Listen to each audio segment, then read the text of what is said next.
Everyone, I am प्रीति मिश्रा और आज मैं 9th क्लास का एक चैप्टर है लाइंस एंड एंगल्स वो स्टार्ट करने जा रही हूँ। This is for class 9। RSFR book से मैं इसको करवाऊंगी, ठीक है।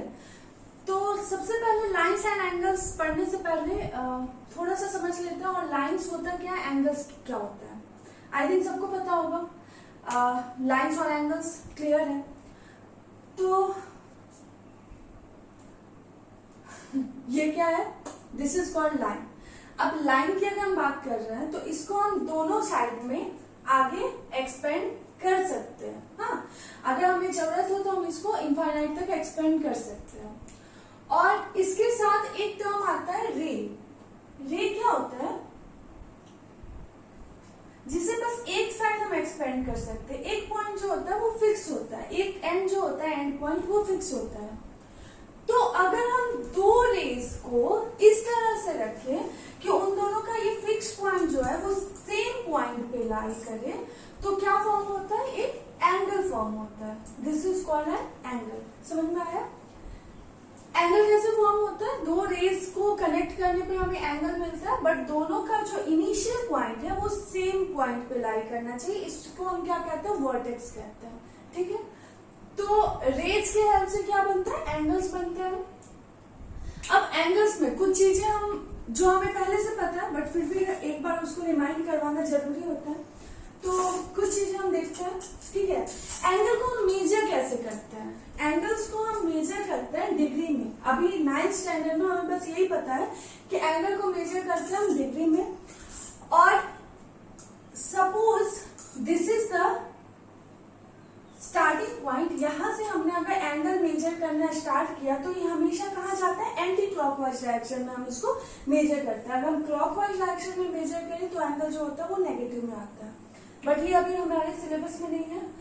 तो एंगल्स कितने टाइप के होते हैं, एंगल्स टाइप के होते हैं। एक तो कहते हैं अक्यूट एंगल,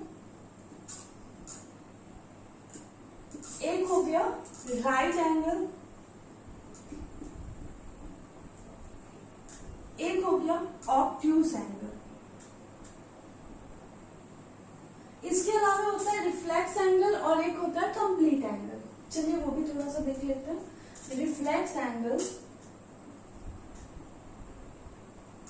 और एक क्या होता है, कंप्लीट एंगल।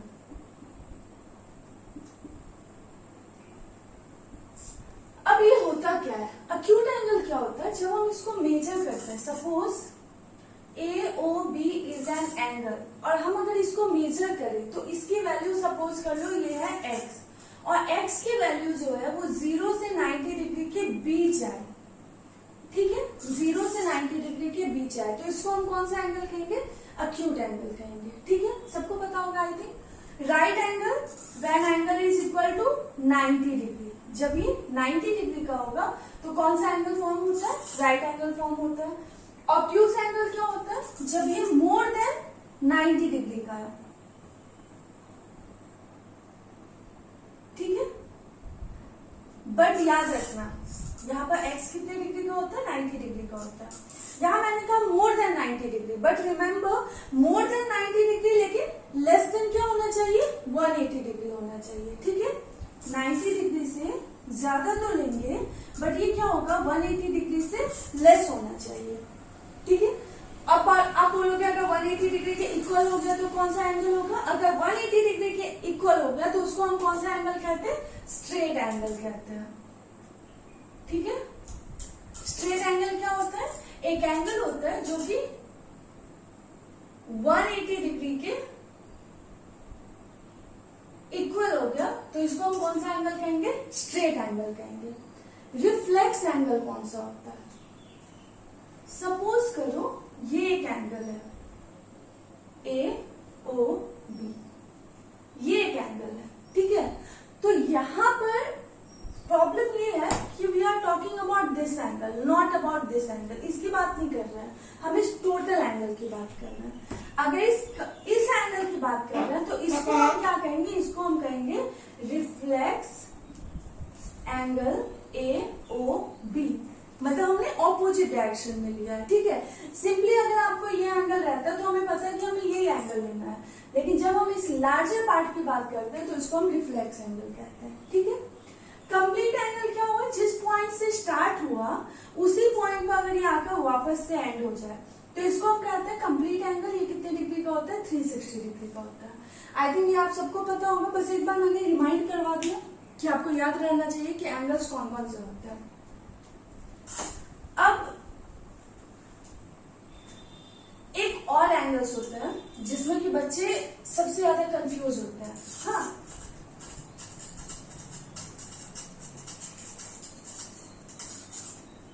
एक टर्म आता है कॉम्प्लीमेंट्री एंगल्स, कॉम्प्लीमेंट्री एंगल्स, और एक होता है सप्लीमेंट्री एंगल्स, सप्लीमेंट्री एंगल्स। इसमें बच्चे सबसे ज्यादा कंफ्यूज होते हैं। बच्चों का नहीं पता, मैं बहुत ज्यादा कंफ्यूज होती थी, मुझे याद ही नहीं होता था कि किसमें दो एंगल्स का सब 90 डिग्री होता है, किसमें 180 होता है। मैं बता देती हूँ, कॉम्प्लीमेंट्री एंगल्स क्या होता है, two angles are called complementary angles if their sum is 90 degree, and two angles are called supplementary angles if their sum is 180 degree. अब अगर मेरे जैसा आप लोग भी कंफ्यूज होते हैं तो इसके लिए एक छोटा सा ट्रिक याद रखना। हाँ, दो एंगल्स का सम, यहां क्या होता है, two angles are called complementary angles if their sum is 90 degree, और यहाँ सम कितना होता है, 180 डिग्री होता है। ठीक है, एक में सम होता है 90 डिग्री, एक में सम होता है 180 डिग्री। अब याद कैसे रखेंगे, कॉम्प्लीमेंट्री स्टार्ट होता है सी से, सप्लीमेंट्री स्टार्ट होता है एस से। ठीक है, तो अगर हम इंग्लिश अल्फाबेट की बात करें तो स्टार्ट कहां से होता है, ए से, ए बी सी, पहले कौन सा आया, सी। मतलब अगर हम कंपेयर करें, जो पहले आता है वो छोटा होता है, जो बाद में आता है वो बड़ा होता है, सी छोटा हुआ, एस बड़ा हो गया। अब 90 डिग्री है और 180 डिग्री है, याद रखो 90 डिग्री पहले आता है और 180 उसके बाद आता है ना, मतलब 90 छोटा है, सी छोटा है, कॉम्प्लीमेंट्री छोटा है तो उसमें छोटा एंगल आएगा, सप्लीमेंट्री एस बड़ा है और 180 भी बड़ा है तो सप्लीमेंट्री में 180 डिग्री आएगा। ठीक है, इस ट्रिक से आप याद रख सकते हो अगर आपको याद रखने में प्रॉब्लम है तो। अब इसमें किस टाइप का क्वेश्चन आता है, जैसे find the complementary angle of 40 degree. तो क्या करना है, दो एंगल्स का सम कितना होना चाहिए, 90 डिग्री। अब 40 में क्या ऐड करें कि 90 डिग्री हो जाएगा, बहुत सिंपल है। हाँ, what should be added in 40 degree so that the sum is 90 degree? तो x is what, 90 degree minus 40 degree means ये हो जाएगा 50 डिग्री।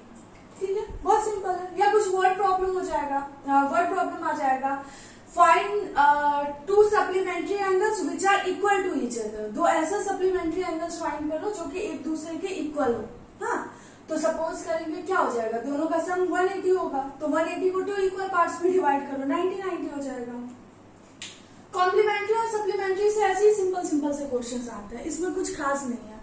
तो फर्स्ट एक्सरसाइज में आपको बस एंगल से रिलेटेड है कि आपको राइट एंगल का डेफिनेशन लिखना है, अक्यूट एंगल का डेफिनेशन लिखना है, ऑब्ट्यूज एंगल को डिफाइन करना है, स्ट्रेट एंगल को डिफाइन करना है, कंप्लीट एंगल को डिफाइन करना है। I think you all are able now to define that. इसके सेकेंड एक्सरसाइज पे हम चलते हैं।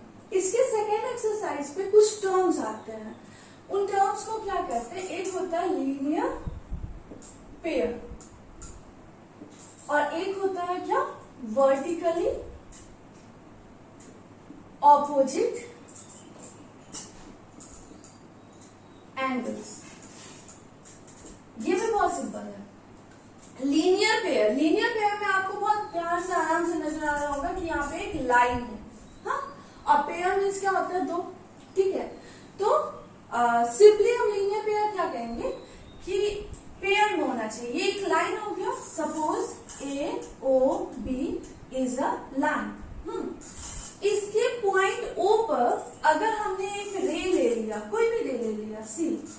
इन दोनों का सम कितना हो जाएगा 180 डिग्री हो जाएगा, क्योंकि हमें पता है कि ये कौन सा एंगल है, स्ट्रेट एंगल है। स्ट्रेट एंगल कितने डिग्री का होता है 180 डिग्री का होता है। तो लीनियर पेयर का फॉर्म होता है जब स्ट्रेट लाइन पर कोई रे गिरता है तो हमें लीनियर पेयर फाइंड होता है, ठीक है। तो ये इसके किसी भी तरफ हो सकता है, जरूरी नहीं है कि ये इसके ऊपर डायरेक्शन नहीं है। हम नीचे में भी कोई अगर रे डाल दे तो वहां पे भी दोनों का सम कितना हो जाएगा 180 डिग्री हो जाएगा, ठीक है। यानी कि angle AOC plus angle COB equal to 180 degree, और इसका रीजन क्या हुआ, लीनियर पेयर। ये दोनों क्यों 180 डिग्री होगा, क्योंकि लीनियर पेयर है, ये मिलकर एक स्ट्रेट लाइन बना रहा है। और वर्टिकली ऑपोजिट एंगल्स क्या होते हैं, जब कभी भी दो लाइंस क्रॉस करते हैं एक दूसरे को, ऑलवेज रिमेम्बर, जब कभी भी हमें ऐसे क्रॉसिंग का फिगर मिले तो कौन सा एंगल फॉर्म होता है, वर्टिकली ऑपोजिट एंगल। अब वर्टिकली ऑपोजिट एंगल सपोज करो ये क्रॉस नहीं कर रहा है, हाँ, सिंपली हमें पता है कि ये एक एंगल है, इसका वर्टिकली ऑपोजिट एंगल क्या होगा। तो वर्टिकली मतलब ये वर्टेक्स की बात हो रही है, ठीक है। ऑपोजिट मतलब अब इसको ऑपोजिट डायरेक्शन में बढ़ाना है, ये जो रे उस डायरेक्शन में, उसको हमने ऑपोजिट डायरेक्शन में बढ़ा दिया, एक लाइन बन गया। सेम नेक्स्ट रे को भी हमने क्या किया, ऑपोजिट डायरेक्शन में। मतलब एक एंगल को दो आर्म्स मिलके फॉर्म करते हैं, दोनों आर्म्स को हमने ऑपोजिट डायरेक्शन में बढ़ा दिया। तो अब जो न्यू एंगल मिल रहा है ये इस ओल्ड एंगल के क्या हो जाएगा, ओरिजिनल एंगल के क्या हो जाएगा, इक्वल हो जाएगा। क्यों हो जाएगा, इसको हम वर्टिकली ऑपोजिट एंगल्स कहते हैं, ठीक है। AOB, suppose AOB is an angle, और OB को हमने ऑपोजिट डायरेक्शन में प्रोड्यूस किया है C तक, और AO को हमने प्रोड्यूस किया ऑपोजिट डायरेक्शन में D तक, ठीक है।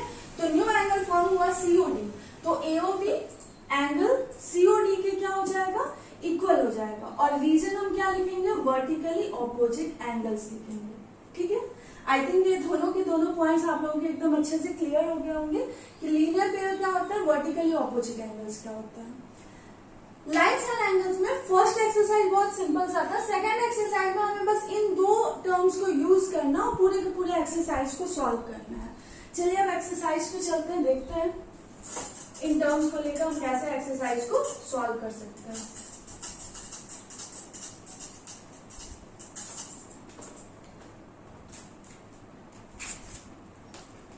एक्सरसाइज 7B, इसमें मुझे सॉल्व करने की जरूरत नहीं, मैं बस एक्सप्लेन करते जाऊंगी, आप लोग खुद से इसको सॉल्व कर सकते हो। फर्स्ट नंबर क्वेश्चन बहुत ही सिंपल सा है, एक फिगर दिया हुआ AOB C, ये है 62 डिग्री और ये है X। अब सिंपली बोल रहा है कि if AOB is a straight line, अगर ये स्ट्रेट लाइन है मींस ये क्या फॉर्म कर रहा है, लीनियर पेयर फॉर्म कर रहा है, तो इन दोनों का सम कितना हो जाएगा 180 डिग्री होगा। रीजन क्या हो जाएगा, लीनियर पेयर। तो can we find out the value of x? Yes, very easily 180 minus 62, whatever the value that will be the answer. Question number 2, ये एक्सरसाइज बहुत इजी है, you all can solve it easily. इसके बावजूद अगर किसी भी बच्चे को कोई भी प्रॉब्लम हो, कोई भी डाउट हो, तो आप कमेंट में लिख देना, I will try to solve that problem, okay. Again AOB क्या है, एक स्ट्रेट लाइन है, यहाँ पर ये एंगल कितने डिग्री का है, 3x minus 7, this angle is 55, this angle is x plus 20 degree. Question says find the value of x and it is also written that AOB is a straight line। नहीं भी लिखा रहता तो हमें figure देख के पता चल रहा है।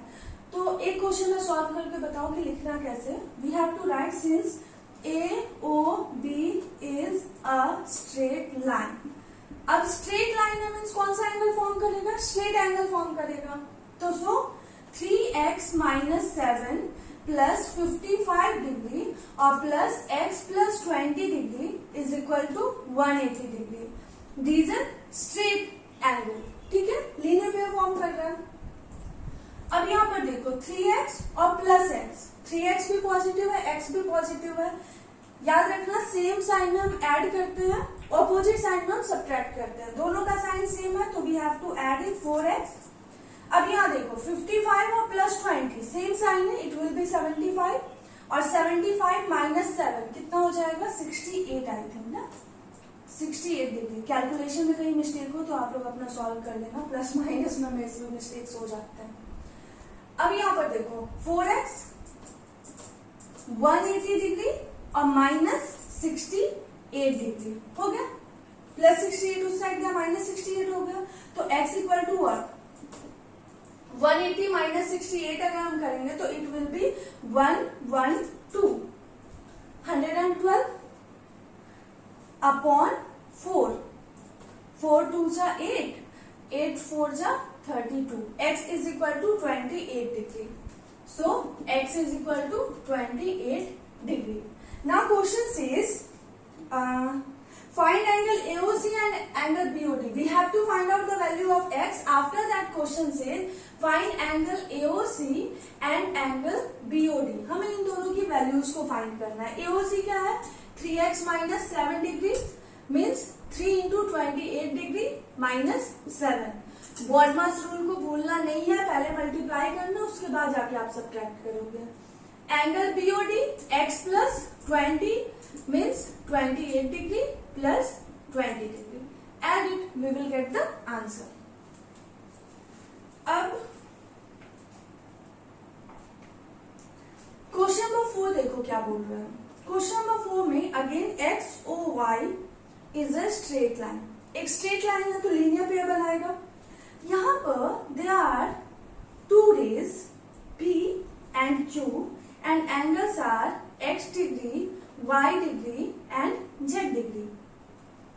Sum of x, y, z will be 180 degree. Linear pair form कर रहे हैं, straight line बना रहा है। अब क्वेश्चन बोल रहा है x is to y is to z equal to 5 is to 4 is to 6. Whenever ratio is given, जब कभी भी रेशियो गिवन रहता है इसके साथ हमें क्या करना होता है, कोई ना कोई कांस्टेंट लेना होता है, ठीक है। तो x इक्वल टू क्या ले सकते हैं 5k, y equal to 4k and z equal to 6k। Equation number 1 ये हो गया 5k, ये हो गया 4k और ये हो गया 6k equal to 180 degree. Now we can solve it and find out the value of k की वैल्यू पुट कर देंगे, हमें सारे एंगल्स फाइंड हो जाएंगे। लाइंस एंड एंगल्स में इस एक्सरसाइज में कोई भी क्वेश्चन ऐसा नहीं है। अगर आपने लीनियर पेयर समझ लिया, अगर आपने वर्टिकली ऑपोजिट एंगल समझ लिया तो इस एक्सरसाइज को सॉल्व करने में आपको ज्यादा कुछ नहीं है। हाँ मैथ्स है, थोड़ा प्रैक्टिस करना, फिगर ड्रॉ करना, उसको बार बार सॉल्व करना, ठीक है। अगर प्रैक्टिस नहीं करोगे तो जितनी जल्दी आपको समझ में आएगा उतनी जल्दी फिर दिमाग से निकल भी जाएगा। अब जैसे क्वेश्चन नंबर 6 बोल रहा है there are two lines like this. मैंने बताया था जब कभी भी दो लाइंस क्रॉस करें वर्टिकली ऑपोजिट एंगल फॉर्म होता है, हमेशा याद रखना। A O B C D. Question कह रहा है दिस एंगल इज 50 डिग्री, ठीक है, ये 50 डिग्री का एंगल है। Find angle AOD BOD BOC. AOD BOD and BOC we have to find out, ठीक है। बस एक एंगल गिवन है तो सिंपली इस टाइप के क्वेश्चंस को हम कैसे सॉल्व करेंगे। Which angle is given, angle AOC is given. अब एओसी का वर्टिकली ऑपोजिट ढूंढो। एओ देखो कहां जा रहा है, ये ओबी, और सीओ कहां जा रहा है, मीन्स ये जो एंगल है ये एंगल ये वर्टिकली ऑपोजिट होगा 50 डिग्री का, means AOC equal to angle BOD. Reason vertically opposite angles, तो ये कितना हो गया 50 डिग्री होगा। चलो ठीक है। अब क्वेश्चन बोल रहे हैं ये दोनों एंगल्स फाइंड करना है। अब आप क्या करो, एक स्ट्रेट लाइन ढूंढो कि इस फिगर में आपको स्ट्रेट लाइन नजर आ रहा है कि नहीं। एओबी क्या है, एक स्ट्रेट लाइन है ना। एओबी अगर स्ट्रेट लाइन है तो इसके नीचे वाले को हाइड कर दो। ऊपर there are two angles, angle AOC plus angle COB. अगर इसको हमने हाइड कर दिया तो इसके ऊपर हमें दो एंगल्स नजर आ रहा है, एक है एओसी और एक है सीओबी। ये दोनों 180 डिग्री का होगा, क्यों, रीजन है लीनियर पेयर, ये लीनियर पेयर फॉर्म कर रहा है। तो यहाँ क्या हो गया, AOC is what 50 degree and BOD missing, sorry COB missing, we have to find out. तो plus 50 will be minus 50 means angle COB equal to what 130 degree. अगर ये 130 हुआ, अब अगेन इसका वर्टिकली ऑपोजिट ये हो जाएगा, तो this angle is also 130 degree. Now you can write this. ठीक है, आई थिंक सिंपल है। क्वेश्चन नंबर 7 देखो, फिगर अच्छे से सॉल्व करना ताकि स्ट्रेट लाइंस पता चले। सबसे पहले यहाँ पे मुझे एक स्ट्रेट लाइन CD दिख रहा है, चलो हमने इसको लिख लिया। उसके बाद एक और स्ट्रेट लाइन इस तरह से AB दिख रहा है। उसके बाद एक और स्ट्रेट लाइन हमें नजर आ रहा है EF।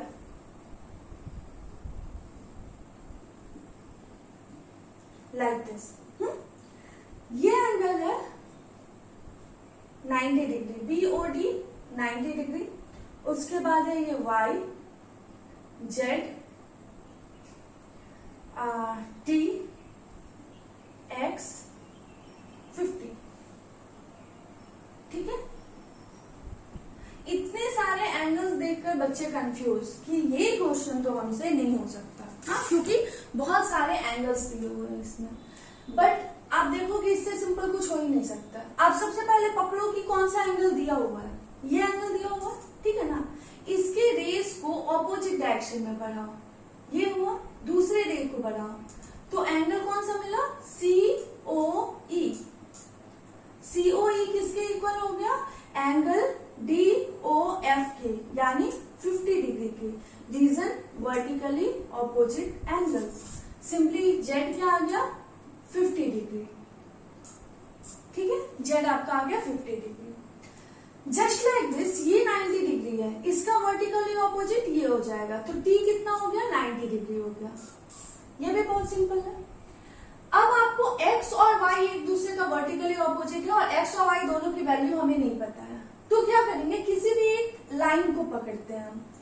अगर सपोज करो we are taking the line CD, तो CD के ऊपर के एंगल्स को देखो, इसको हाइड कर दो। ऊपर में कौन कौन से एंगल बन रहे हैं, COE, EOB, BOD।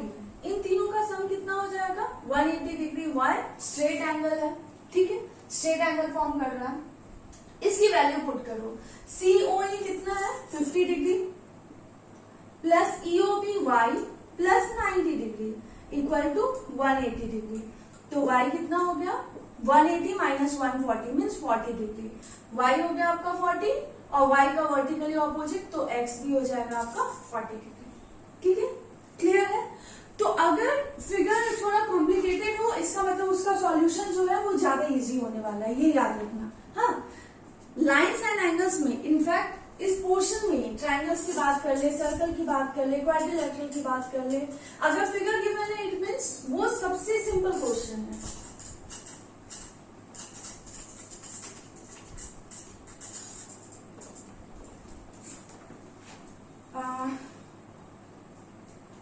Question number 8 इसी तरह का है, ठीक है। हम वर्टिकली ऑपोजिट लेंगे और कर लेंगे टू एडजेसेंट एंगल्स। अब यहां पर एडजेसेंट एंगल्स का क्या मतलब हुआ, एडजेसेंट एंगल्स। एक बेंच पे दो बच्चे बैठते हैं, तो दो बच्चे बैठते हैं तो क्या है, अगर मैं यहां बैठी हूं, ये मेरे साथ में कोई बैठा हुआ है, तो एक आर्म जो है, हम लोग बेस्ट फ्रेंड है, तो ये आपस में कनेक्टेड रहता है, ठीक है। और ये दूसरा आर्म जो है वो 90 डिग्री के एंगल पे, मतलब 180 डिग्री का एंगल फॉर्म करता है। तो इसी को हम क्या कहते हैं, एडजेसेंट एंगल कहते हैं। ये एक बच्चा है, ये दूसरा बच्चा है, ये दोनों बेस्ट फ्रेंड है, तो एक दूसरे के साथ चिपक के बैठे हुए हैं, तो एक हाथ तो दोनों का कॉमन हो गया। और दूसरा हाथ जो है वो अगर हम लोग ऐसे फैलाए तो ये क्या होता है, 180 डिग्री का एंगल फॉर्म करता है, ठीक है। तो वैसे ये जरूरी नहीं है कि 180 डिग्री का ही एंगल फॉर्म करे तभी एडजेसेंट एंगल होगा, या आप कितने भी डिग्री का एंगल फॉर्म कर सकते हो। बट एडजेसेंट एंगल्स क्या होता है, जिसमें एक रे जो है, दो एंगल्स में एक रे कॉमन होना चाहिए। ये भी एडजेसेंट एंगल्स होंगे क्योंकि इन दोनों एंगल्स में ये जो है वो क्या है, कॉमन है। अगर कॉमन होगा तो क्या हो जाएगा, वो एडजेसेंट एंगल्स बनाएगा। बट इस क्वेश्चन में बोल रहा है two adjacent angles on a straight line. एक स्ट्रेट लाइन है जिस पर दो एडजेसेंट एंगल है, इसलिए ये जो है वो लाइन पे है। अदरवाइज ये जरूरी नहीं है कि 180 डिग्री बनाए, वो कितने भी डिग्री का एंगल बना सकता है, ठीक है। तो क्वेश्चन बोल रहा है टू एडजेसेंट एंगल मीन एक रे जो होगा वो कॉमन होगा दोनों का। Are in the ratio 5:4, ratio 5:4 means ये एंगल होगा 5x और ये होगा 4x। Find the measure of each of these angles, very simple, इन दोनों का सम कितना हो जाएगा 180 degree, we can solve it. Now question number 10, question number 10 कह रहा है if two straight line intersect each other in such a way that one of the angle formed measures 90 degree, दो एंगल इस तरह से कट कर रहा है कि कोई एक एंगल 90 डिग्री का है, ठीक है। तो अब अगर दो लाइंस है, ये दोनों के दोनों लाइंस है, ये कट कर रहे हैं ए ओ बी सी ओ डी और ये एंगल 90 डिग्री का है, तो इसका वर्टिकली ऑपोजिट ये एंगल भी 90 डिग्री का हो जाएगा। और सी ओ डी एक स्ट्रेट लाइन है, तो इन दोनों एंगल्स को अगर हम ज्वाइन करें तो क्या बनेगा, लीनियर पेयर बनेगा। तो ये 90 डिग्री तो ये एंगल भी 90 डिग्री, ये 90 ये भी एंगल 90 डिग्री, सारे के सारे एंगल्स 90 डिग्री के हो जाएंगे, ठीक है। क्वेश्चन ये कह रहा था प्रूफ करने के लिए। क्वेश्चन नंबर 11 देखो, 11 में बोल रहा है two lines are intersecting each other like this. मैंने बताया बार बार कि जब भी इंटरसेक्ट करे तो कौन सा एंगल फॉर्म होता है, वर्टिकली ऑपोजिट एंगल, ये बिल्कुल नहीं भूलना है। तो बोल रहा है बीओसी, एंगल बीओसी मीन्स ये एंगल, और एंगल एओडी मीन्स ये एंगल। अब बताओ ये दोनों के दोनों एंगल्स क्या है, वर्टिकली ऑपोजिट एंगल्स, तो इक्वल होंगे। बोल रहा है इन दोनों का सम कितना है 280 degree means x plus x equal to 280 degree. तो x कितना हो जाएगा 140 डिग्री। अगर ये 140 हो गया तो now by linear pair we can find out the value of this angle. बहुत सिंपल है।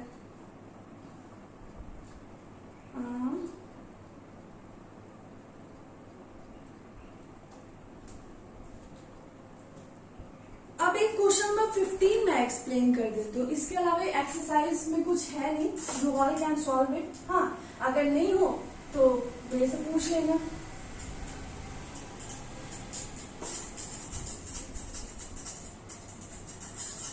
ठीक है, क्वेश्चन नंबर 15 देखो क्या कह रहा है।